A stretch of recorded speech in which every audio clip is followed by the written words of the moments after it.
What if I told you that the most terrifying moment in an empath's life isn't when they feel too much, it's when they feel nothing at all? Stay with me. Because what Carl Jung discovered about emotional shutdown, psychological hibernation, and what lies on the other side of it will completely redefine everything you thought you understood about sensitive people. Most people panic when they see an empath go quiet. The one who used to cry at strangers' stories, the one who felt the shift in a room before anyone else, the one who carried grief that didn't even belong to them. When that person suddenly stops feeling, stops reacting, stops absorbing, stops caring, the people around them assume something has broken. They're wrong.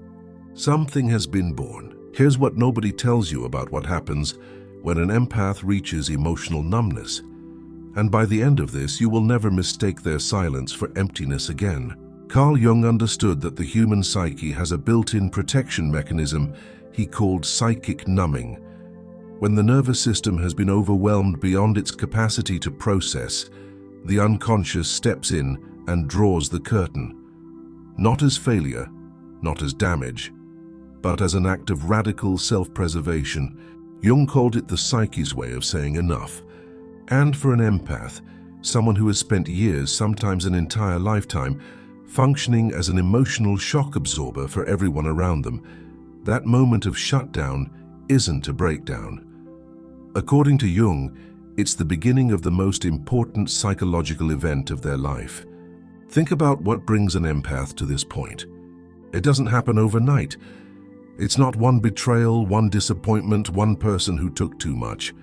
It's the accumulation, the slow erosion of 1,000 moments where they gave what they didn't have, stayed when they should have left, forgave when the wound was still open, and smiled through pain so convincing that even they started to believe it.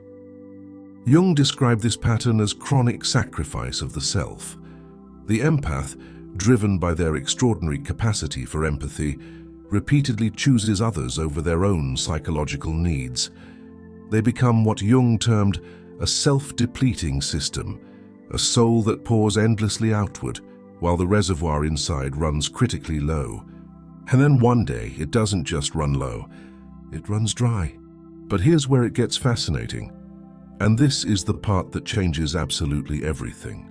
Jung identified a phenomenon he called the descent into the unconscious, a necessary, inevitable plunge into psychological darkness that precedes every major transformation. He saw it in his patients.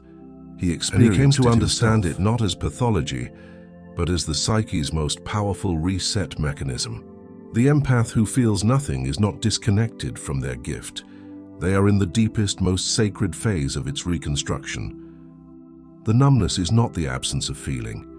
It is the pressure of every feeling they have ever suppressed, compressing itself into a single dense silence, like a star collapsing before it explodes into something unrecognizable. Something brighter, something that cannot be contained by its old form. Jung called this the nigredo, the blackening, the necessary death of the old self before the emergence of something more whole, more true, more indestructible than anything that came before. And here's what will completely blow your mind about what happens inside that silence. According to Jung's theory of the shadow, every emotion we refuse to feel doesn't disappear. It submerges. It accumulates in the unconscious, gathering weight and intensity until the pressure becomes undeniable. For most people, this shadow material erupts outward, as rage, as addiction, as the inexplicable self-sabotage that derails lives without warning. But for the empath in their numbness phase, something different happens. They turn inward. The very sensitivity that made them so attuned to everyone else's emotional world now turns like a lens pointed at their own interior. And what they find there is staggering. Layer after layer of unexpressed grief, of anger they were too kind to feel, of needs they considered selfish to have, of boundaries they never drew because they were too busy holding everyone else together. Jung called this the confrontation with the shadow, and he was unambiguous about what it produces in those who survive it. It produces wisdom that cannot be taught, only lived, This is where the narcissist makes their most catastrophic mistake. They see the empath go quiet and they think they've won. They interpret the stillness as surrender, the absence of reaction as defeat. They mistake the eye of the storm for the end of it.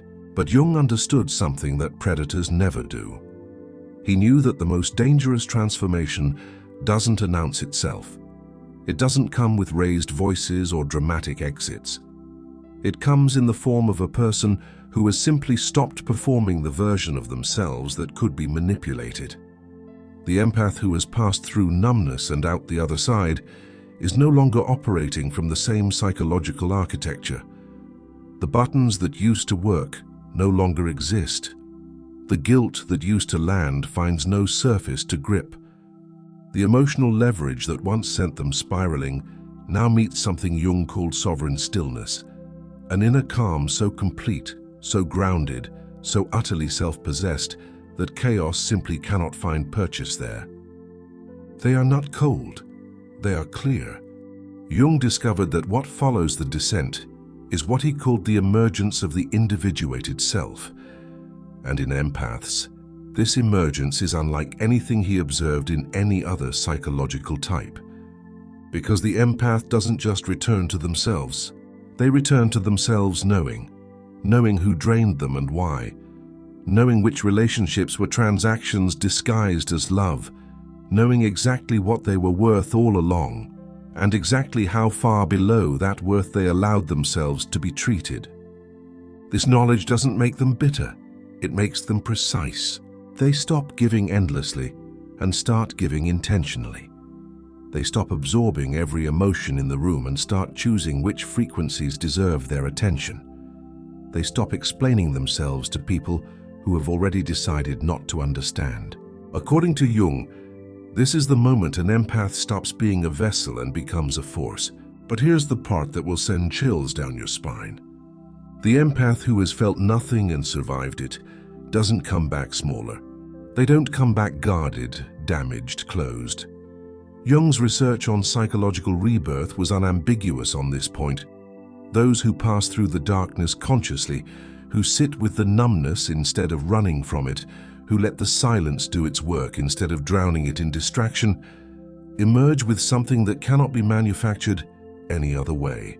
They emerge with genuine compassion, not the anxious, compulsive empathy of before, the kind that gives to avoid guilt, that loves out of fear of abandonment, that stays because leaving feels selfish, but the real thing, the earned thing, the compassion of someone who has been to the bottom of their own pain and found they could survive it.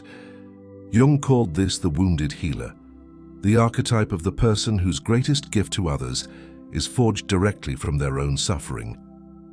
The empath who has felt nothing and returned is now capable of meeting others in their darkness without flinching, not because they're numb to it, but because they know it. They've walked those corridors, they know every turn. And this is the final transformation, the one Jung called the return of the self, and it is absolutely magnificent. The empath who once felt everything for everyone now feels everything for the right reasons. Their sensitivity is no longer a liability to be managed or a wound to be protected. It is a calibrated, conscious, extraordinary instrument in the hands of someone who finally knows how to use it. They are not the person they were before the numbness. That person was extraordinary.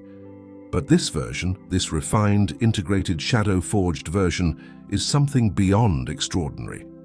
Jung said that the deepest human transformations happen not in moments of joy, but in the places where we thought we had lost everything, including ourselves. The empath who felt nothing was not lost. They were underground, becoming. And what they become, what they always become on the other side of that silence, is the thing that cannot be broken, cannot be manipulated, cannot be diminished by anyone who was never capable of understanding their depth in the first place. A force, a presence, a living proof of Jung's most enduring insight, that within every ending, the psyche is already building something that has no name yet, until you become it. If this reached something in you today, Share it with someone who needs to understand that their silence is not emptiness.